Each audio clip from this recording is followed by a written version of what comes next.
Hello and welcome. My name is Ajaxpost and we're back here with Transport Fever 2 and another in my Get to Know series, although this one is going to be slightly different. In this one we're looking at my top tips for the Transport Fever 2 map editor. So why would you use the map editor when, if you go into creating a new free game, you have an option of generating, based on whatever seed you want to put in it, whatever combination of characters you put in there, a random map in one of the three climates or environments that the game now offers us. And you can change the size of it, you can select how many not how many towns, but the sort of quantity of towns and industries on that map. And you can select, if we're going to drive for example, the different amounts of features on the map, canyons, ridges, water, forest. You can do all that, but that's all generated for you automatically. You have no control over the actual layout of the map. You have no control over the names of the towns or where they're placed. You have no control over how many industries and what types of industry they are on the map, how they're connected. You have no control over exactly what the landscape looks like. If you want that greater control over what game world you're playing in, then you need the map editor. So let's have a look at it. And there it is, right on the front screen. Okay, you can, if you wish, generate a kind of automated map based on the basic climate, the vehicle set and so on, and the basic map size that you want. Transport Fever 2 does support experimental map sizes, the huge megalomaniac and so on, and even ridiculously long maps here as well. But once again, that requires a change in one of the configuration files on your PC or Mac, whichever you're playing on, and they're not supported. So if it goes wrong, then urban games don't really care too much. It's experimental at your own risk. I'm not going to do that for this exercise.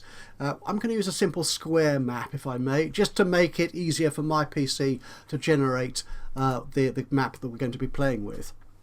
Okay, so you have a choice of three types of vehicles, vehicle sets rather, European, USA, American or Asian, which is a lot of Russian vehicles in the early game, but it does, I think, extend into other nationalities later over the years, as it were. And obviously you can choose your climate, temperate, dry, desert-like or tropical, which is generally islands and forests and beaches and lots of water.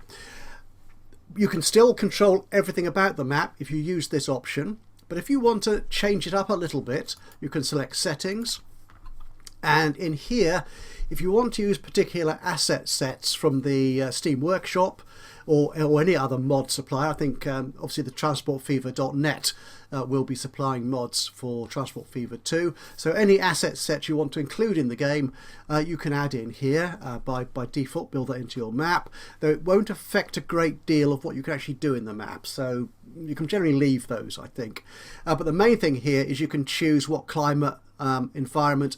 I think it's the climate affects the landscape style, and the environment affects the sort of terrain of the landscape and also the sky and the lighting, that sort of stuff.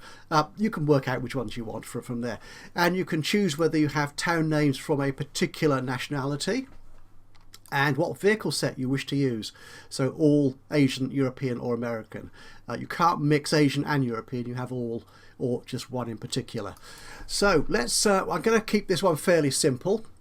We're going to use a temperate environment and climate, and we'll use European with English town names.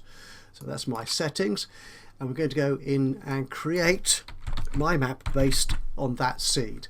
Now the seed you use, you can see when we get into the map editor you can change it, but it should generally create a very similar map whichever environment you're working in. So whether it's dry, temperate, or I think tropical does work a bit different, but generally it'll be the same essential layout in terms of the rivers or the lakes or whatever that flow through the map, and the distribution of hills or mesas and ridges, depending on whether you're temperate or dry. Okay, so here we are in the map editor, and we have, because I've selected temperate, just a very blank green screen, a green landscape. There's nothing there whatsoever. So my first tip for the map editor in Transport Fever 2 is always follow the process. Do things step by step. And where possible, try not to go back to the beginning and start again in the same map. If you think you need to do that, just quit out and go back to the start and build the map from the very beginning. There are certain stages it gets to where it can be very difficult for it to recover the actual sense of the landscape. It can make all sorts of weird choices in the landscape layout. So basically always follow the steps, the process as closely as you can. And the first step in the process is the height map, which is this bit here. As you can see, it's generating what our landscape will look like on this mini map, and when we hit the generate button, that will actually create it on our main screen here. My second tip here is that the map generator does not allow you to change the range of heights within the map. So you cannot select how deep the water is and how high the mountains are within the map editor itself. If you want to do that, what I would suggest you do is create your basic map here, save it as a height map, export it to a height map, and then you can import it again, and at that point you can reselect and change the water levels, the height of your mountains, and so on. The other thing I would suggest, or I would recommend on importing height maps, is get a really good quality smooth grayscale map. To import maps into the map editor, they need to be PNG format, they need to be grayscale and 16-bit. If any of those characteristics is not true, then it will fail to import the map. So even if you have got a grayscale PNG file, if it's not 16-bit, you'll get an error saying cannot import this map, this height map. Where are the height maps saved? They're saved in your basic Steam user data folder, which is going to be Steam user data, your Steam ID, I think that number is, and then this 1066780, which is the game ID on Steam, local height maps, and they all go into that folder. Now you can see here when we're importing a height map, we have our ability to change the range. This is the range of heights from the deepest water to the highest mountain. Now what you'll generally find is if you import a height map in, it has a very unexpected and weird layout in terms of those depths and heights. So you will generally need to adjust these. So you'll need to sort of bring the water level up perhaps, or bring the mountains down if you want hills rather than Everest, Himalayan kind of mountains on your map. And again, you can adjust the actual water level within that to get the level of the water to the land, the beaches and so on. But just play with those numbers and it will change the height map that you see in this little mini map area here. But that you can only do when you're importing. You can't make those changes on the map you're creating afresh within the map editor.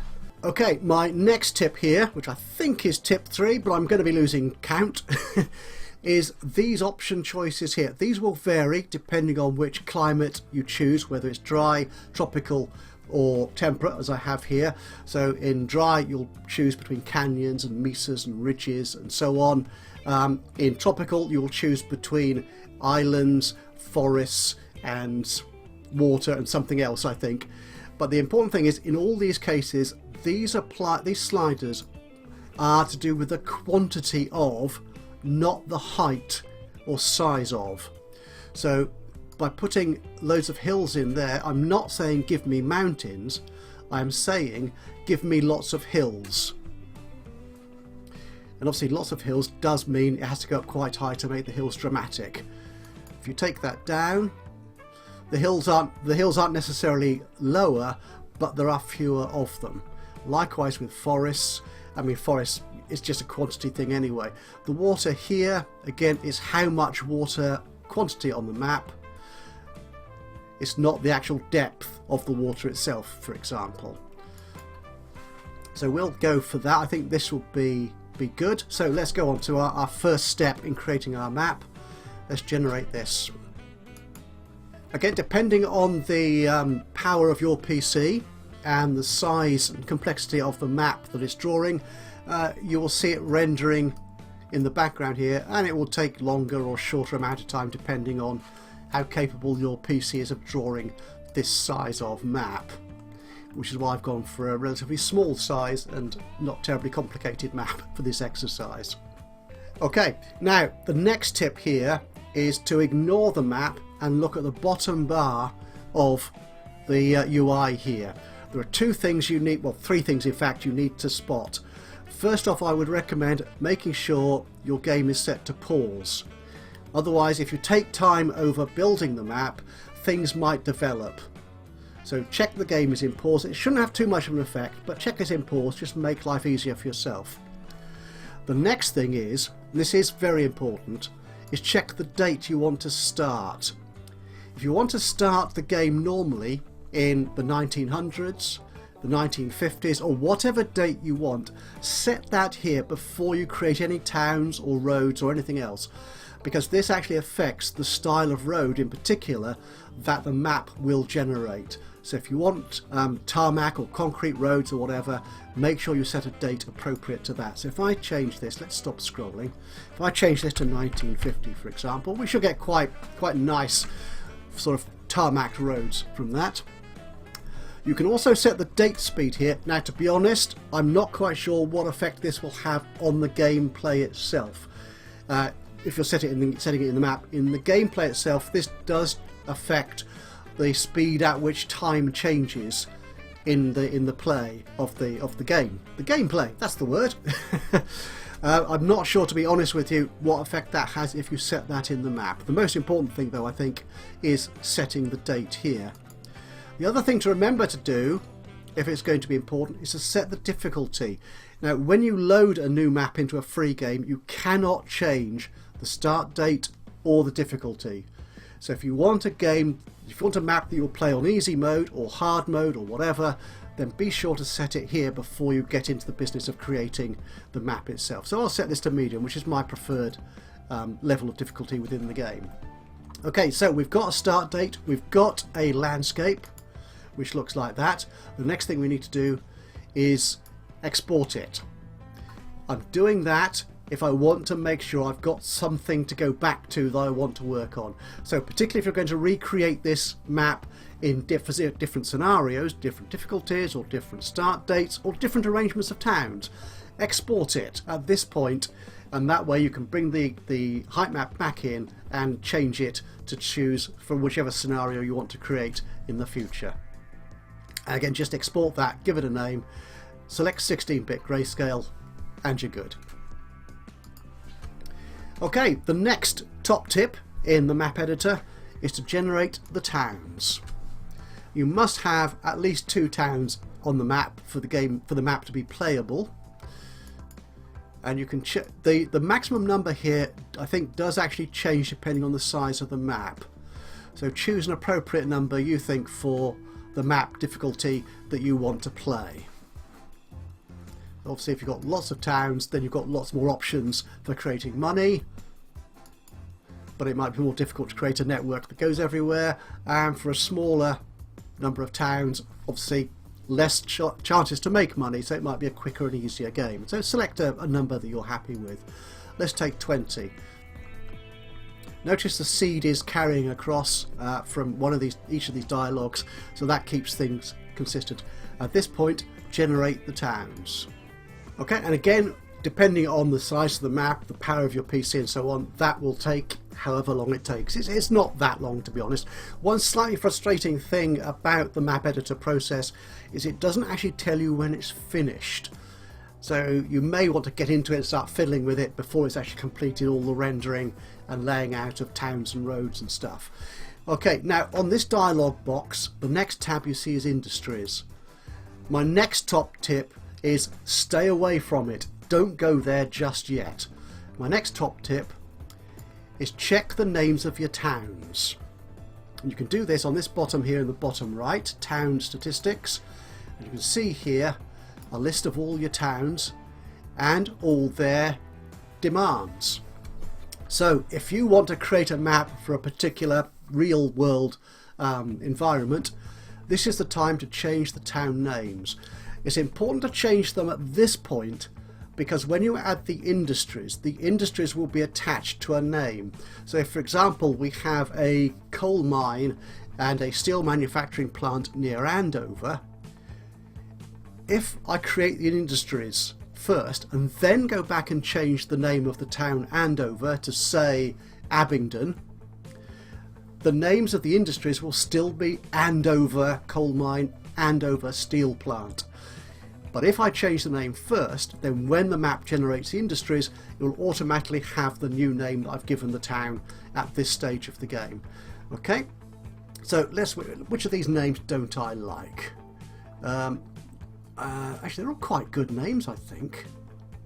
I'd never heard of Shep's Shed, so let's have a look at that one.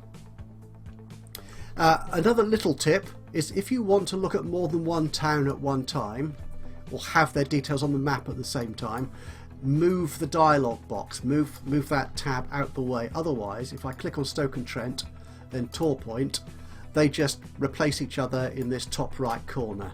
Actually, I don't like Torpoint either. I don't know where that is. Okay, so let's go to Shep Shed, and that's here.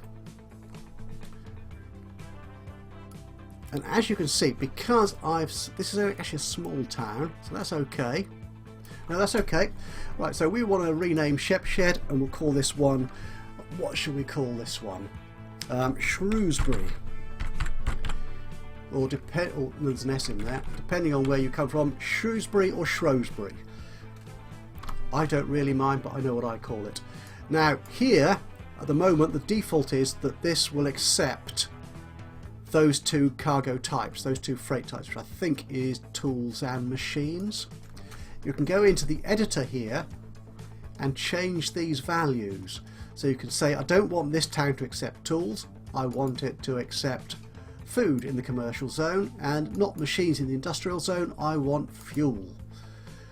So do that at this stage, save yourself all sort of heartache. So do things in steps, process, that's the thing here.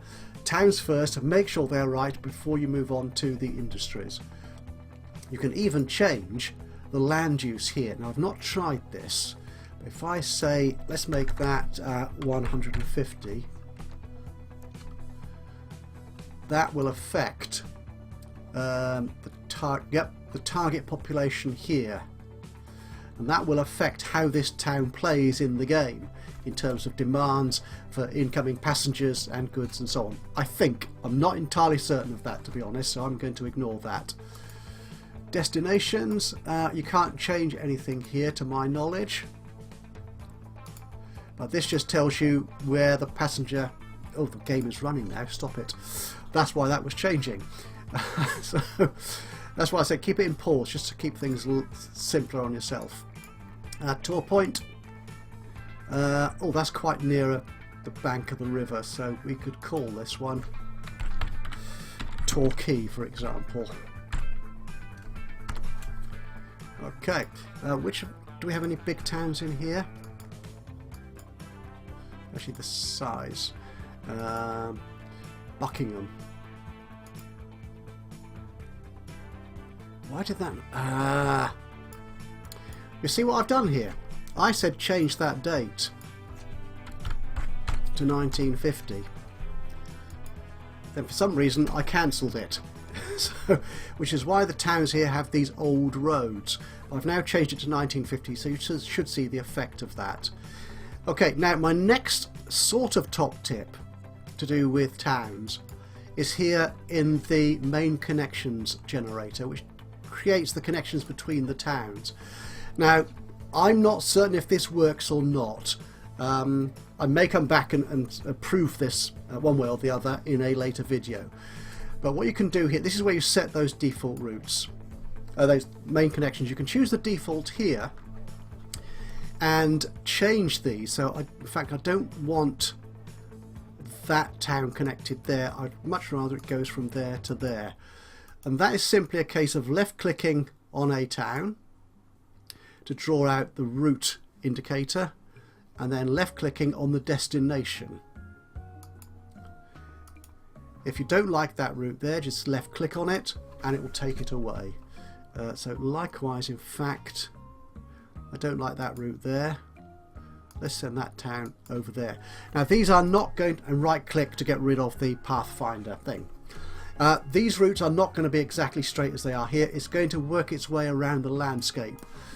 One thing I've discovered is it doesn't really like making tunnels or going across large stretches of water. So even though a connection may be listed shown on here, it may not actually create it if there's a large body of water in the way or a large mountain range, which isn't really the issue here. So we should be okay.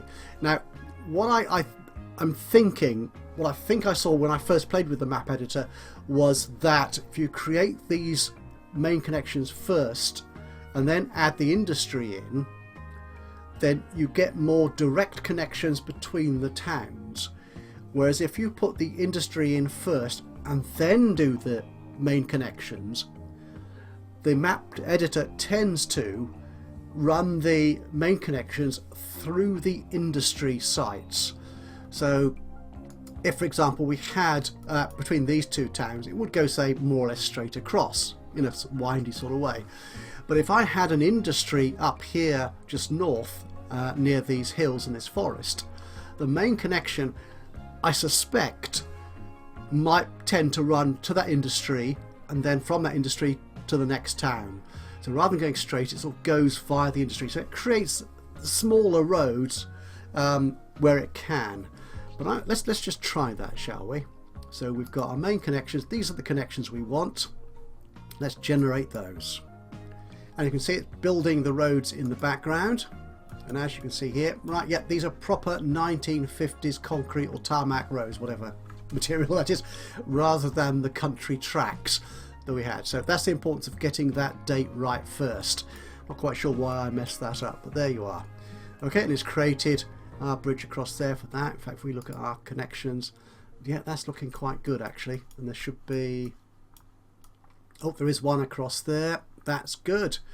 That's all looking good. So they snake their way around the landscape features. Okay, next tip obviously is get the industries on. So let's go to our towns and industries tab. Now, depending on how many industries you have will obviously affect how difficult the game is. From what I've seen of the auto-generated maps, when you create free play without going through the map editor, the number of industries tends to be 3 or 4 times the number of towns. So I think if you want to get a really easily playable map, that's the sort of number to go for. But remember, with this game, Transport Fever 2, towns only require 2 freight types. They don't want the full range, they just need those 2 types to grow their demand, to grow the size of those towns. The other thing to remember is that, contrary to what we saw in Transport Fever, the raw material industries like the coal mines, the farms, the stone quarries don't grow so much to support multiple towns.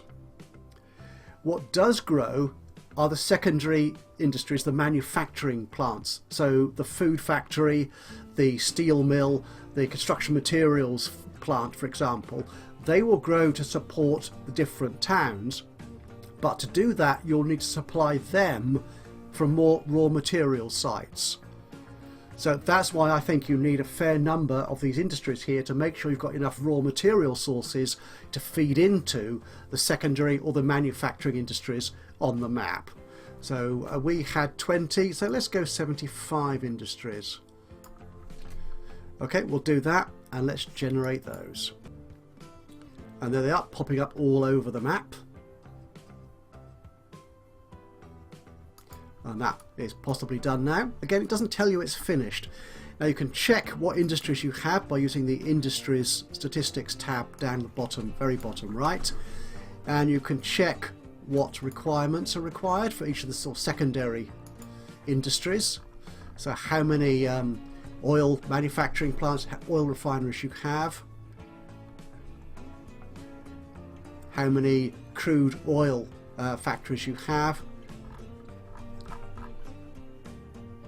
Or product, what they're actually going to create. So you can check the balance in here, And again, just like in towns, if you decide, looking at the map, you actually want, let's say, we could do with an oil refinery somewhere in here. We've got these 3 crude oil wells here. We could do with an oil refinery. So if we want this tools factory to be a refinery, oil refinery, we can't actually change it here, as my understanding goes. What we can do though is delete it and replace it. So if we delete that there, confirm the destruction, and add in using the industry tab, sorry, the industry button down there in the middle, and find an oil refinery. So that's what we're after there. So we'll place you in. Notice one of the odd things here is, although it's deleted the industry, it's left the road behind. So you might want to delete that bit of road as well, just to make sure everything's gone. So spin that around and place that as you want it, bearing in mind what sort of stations you might want to attach it to. One extra thing here on oil: fuel needs to be created from refined oil. So it's a 3-stage it's a 2-stage process now. In Transport Fever it was just crude oil to fuel. In Transport Fever 2 it's crude oil to refined oil to, if I can find one in here somewhere, I could go, there you go, there's one right up here. So this takes refined oil and turns that into fuel which your cities demand. So bear that in mind. Right, so you have here control over the industries. You can place them where you want them, you can move them around, you can rename them. But notice here I changed Shrewsbury from whatever it was before, Shepstone, something like that. And so my Conmat plant here is called now Shrewsbury Conmat plant, to match the name I gave it. Okay, now these industries, they have connections, but they're not connected to our road networks. So let's go back. And this is called the continuation of the earlier tip I had about setting the town main connections first. So if we now generate these again, it should introduce all the little roads to connect the industries up. And there they go. So where's an example of what I was talking about earlier? So yeah, I think what would have happened if we generated the industries first and then put in the main connections, this main connection between Wickford and Grays would have gone perhaps to the oil well first. So it would have gone up there and then down to Grays there, rather than having its own separate main connection. So it would have been just the one road, as it were, connecting those 3 locations. Again, that depends on your style of play, how you like to see the map arranged, but that, I think, is how those roads work. Okay, so now we have all our towns, all our industries. We can now look at these. We can get both tabs on the page at the same time, on the screen at the same time. So here we can check that we have got enough supply to meet our town's demands, and we can adjust that as we need to. As we saw, we can delete and create industries. Oh, one other final thing, and I completely forgot this, I should have said this earlier when we were looking at towns. You can delete and create towns as well. Just hit the delete button here and click on Yeovil and it will delete that town. Should we do that? There it goes, deleted. And to create a new town, just go into the Towns button here. And let's create a new medium-sized town. Commercial, I think, was tools.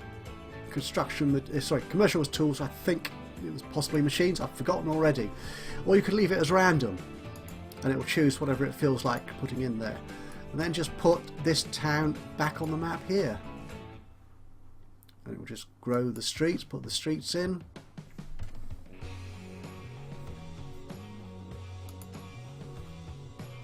And there it is. And oh, and as you can see, these are proper 1950s roads. This new town of Sevenoaks, which I'm going to rename to Yeovil to replace what it was before. Okay, so there you are. So you can create, you can delete and create towns and industries at will in this in the map editor. My next top tip is after you've done this, if you've done this and you think, I'm not happy with the height map, I want to change a few things, don't go back here and start fiddling with this, particularly when you're talking about setting up hills or water. Forests probably shouldn't be a big deal, and certainly if you're thinking of changing the height map entirely, don't. You will get a real mess of towns in ditches, industries in the middle of forests up hills, and the whole contour set of the map will look really, really weird. So if you decide you don't like this at all, you want to change the landscape, just start again. As you can see, it's not a long-winded process. Just follow the steps one by one. Now, the final part of generating a map is finessing it, massaging it to look exactly like you want. Now, this is something I'm not very familiar with. I'm not one of the creative game players. I don't create a whole world in detail as some of our great Transport Fever players have done. So all this messing around with ups and downs, flattening, smoothing, and so on is alien to me. But we do have all these tools now, including a flatten. So if I make this quite strong and quite large, if I put my cursor there, then it should set all that area to be exactly the same contour height. I want to take it up. Just take it up. I want to take it down. Take it down. Oh, and I've created a lake. Actually, that's quite nice. I want to smooth it. Just smooth it around the edges, and it looks good. Ish.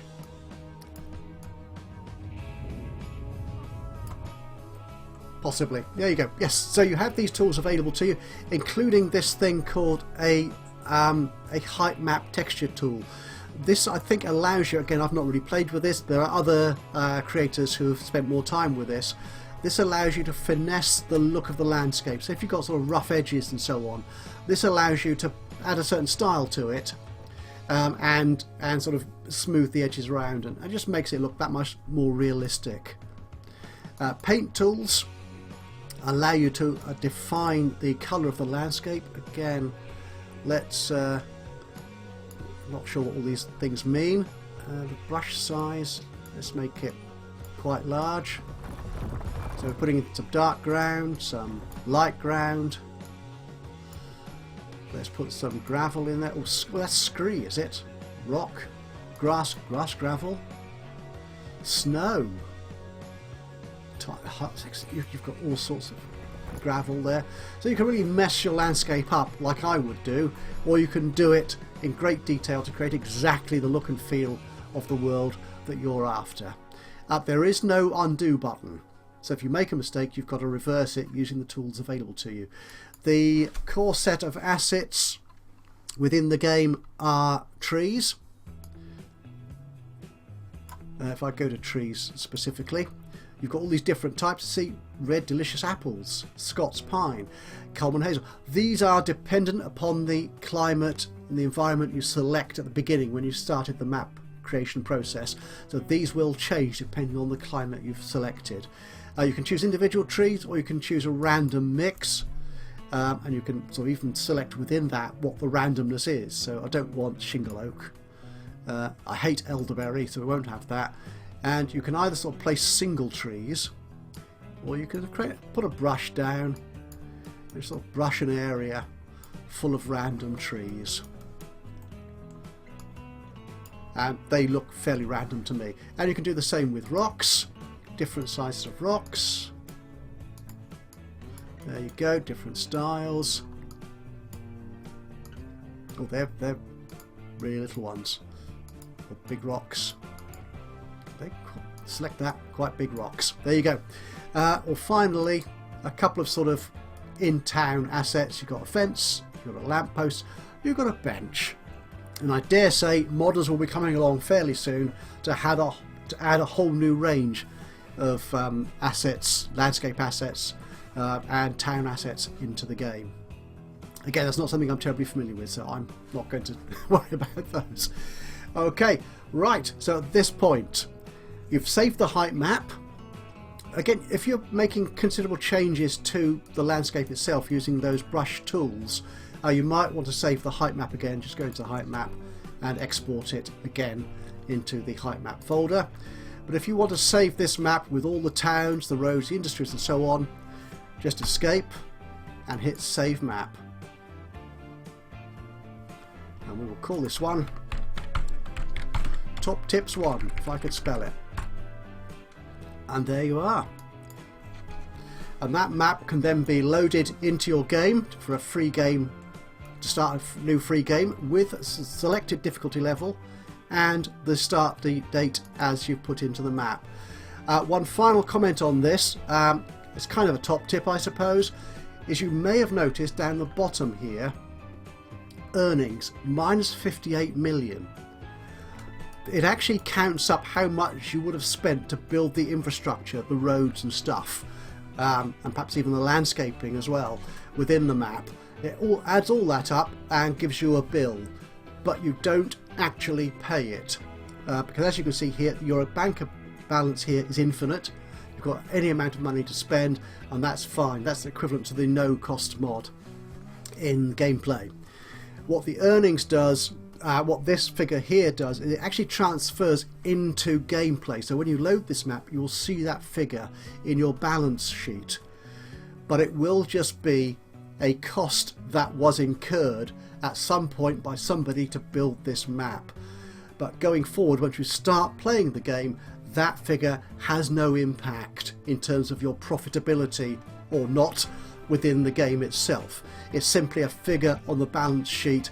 So obviously if you're looking at earnings, you'll need to recoup that over the years, so it has that effect. So you won't see a profit figure there, a positive figure there, until you've repaid all these building costs. But in terms of year on year on year, it's not a recurring cost, it's not a debt as such. So that's it. That's Ajaxpost's top tips for the map editor in Transport Fever 2. I hope this has been useful to you in some way or other. I think the one big thing I would say here is step by step, follow the process, do the map, do the landscape, do the towns, change the towns, do the industry, do the roads, and that's it. If you follow those steps in the right order, do all the things for each of those steps in turn before you go on to the next one, you'll have no problems, and you'll be able to create endless fun and funky maps to play with in Transport Fever 2. So that's it. If you've enjoyed this, give us a like, be very much appreciated. If you've got any thoughts, questions or criticisms, if you think I've got anything wrong, please do tell me. Drop a note into the comments box below. That'd be very much appreciated. It'd be great to hear from you. And of course, if you want to see me do more Transport Fever 2, or indeed any other game that I'm playing on my channel, then you could of course just subscribe. That'd be lovely to have you along for the ride. But from me, Ajaxpost, here in Transport Fever 2, thank you for joining me today, and I'll see you again soon. Until then, bye bye for now.